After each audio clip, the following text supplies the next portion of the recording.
Oh no!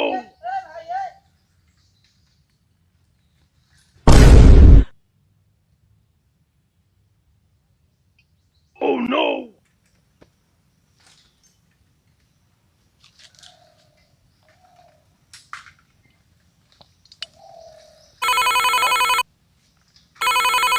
हाँ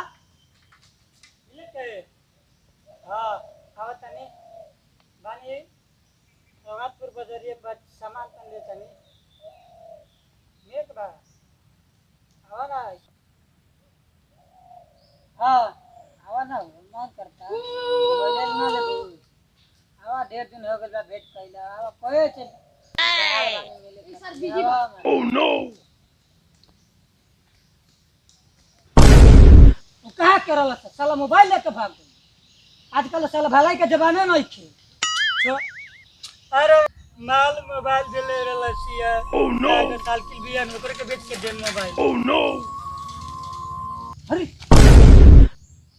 अरे भाई हम बर्बाद हो गई नी साला चोर के घर चोरी हो गई कसम जाता नहीं खाई बरम बाबा से पेट में चोरी ना करे अरे भाई चोर हो गई जाता नहीं भाई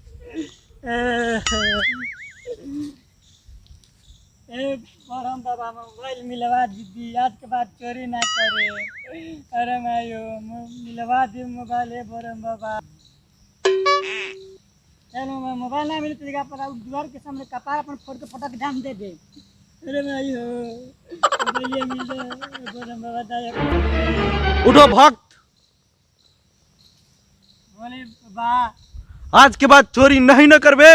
ना बाबा मोबाइल मिलवा दी कसम खा के कहता रे नु। और कसम खा के कहता नहीं बाबा चल प्लस्ती मार के बैठ, ली बाबा हाथ ओढ़, आंख बंद कर बंद कर लेने और मन में एकदम कहो कि हाँ आज के बाद हम चोरी ना करे। आज के बाद चोरी ना करे मन में बोल, मन में बोला तनी चल हाथ ओढ़।